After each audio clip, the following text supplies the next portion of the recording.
வணக்கம்.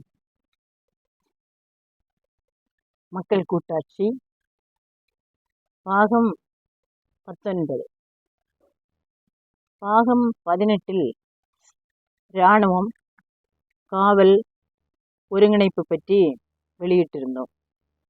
தற்போது பாகம் 19 சட்டம், நீதி பரிபாலனை பற்றி பார்ப்போம்.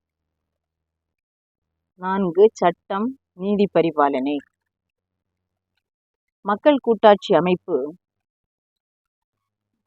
ஆட்சிப்படி மக்களின் அடிப்படை வாழ்வாதாரம், காகித பணப்புழக்கமற்ற பணப்பரிவர்த்தனை, மனித உரிமை, சுரண்டப்படும் வரி விதிப்பு ரத்து, லாப கணக்குகள் இல்லாமை, மனித சேமிப்புக்கான வரையறை, இயற்கை நிலம் சேமிப்பு மறுப்பு, அதிகாரம் அனைத்தும் மக்கள் கையில் குவிப்பு ஆன நிலைகள் கொண்ட செயல்பாட்டு சமுதாய அமைப்பில் இன்றைய போலி ஜனநாயக அமைப்பில் காணப்படும் குடும்ப சண்டைகள், கொலைகள், கொள்ளைகள், ஊழல்கள், வன்முறைகள், தீவிரவாத செயல்கள், சாதி மத மோதல்கள் ஆக அநீதிகள் 90% மறைந்துவிடும்.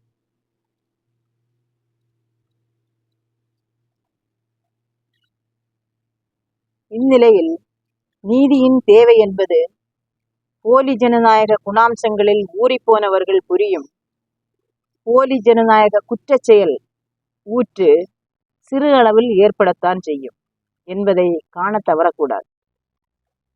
இன்னும் சொல்லப்போனால் முரண்பாடுகள் என்பது இயற்கையில் தோன்றுபவை. இந்த இயற்கை முரண்பாட்டை விஞ்ஞான அறிவாற்றல் மூலம் அழிக்க முடியும்.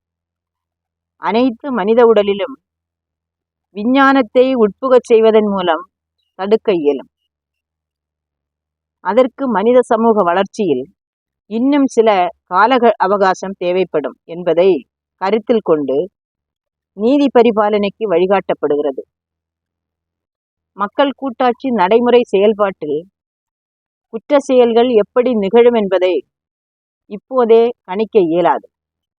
எனவே தற்போதுள்ள குற்ற சட்டங்களில் குறைந்த அளவு தேவைப்படலாம் என்பதால் மக்கள் கூட்டாட்சியின் ஆட்சி துவக்க நிலையில் தேவைப்படும் தற்போதைய குற்றச்சட்டங்களை பயன்படுத்தி கொண்டே மக்கள் கூட்டாட்சியின் ஆட்சியில் நடைமுறையில் ஏற்படும் குற்ற நிகழ்வுகளுக்கு ஏற்றபடி குற்றச்சட்டங்களை பின்னர் மாற்றியமைத்துக் கொள்ளலாம்.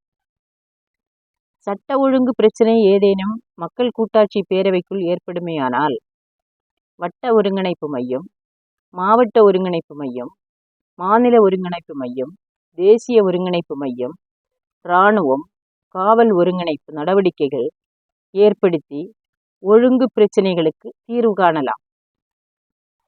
குற்ற செயல் நிகழ்விற்கு உடனடி புலனாய்வு மேற்கொள்ள இராணுவம், காவலர் இருவரையும் மையம் பொறுப்பாக்கப்பட வேண்டும்.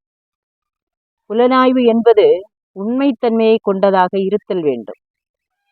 குற்ற செயலுக்கு உட்படும் எவரையும் விசாரணை என்ற பெயரில் துன்புறுத்துதல் கூடாது. சட்டம், நீதி பரிபாலனையின் தொடர்ச்சியை அடுத்த வெளியீடான 20வது பாகத்தில் பார்க்கலாம்.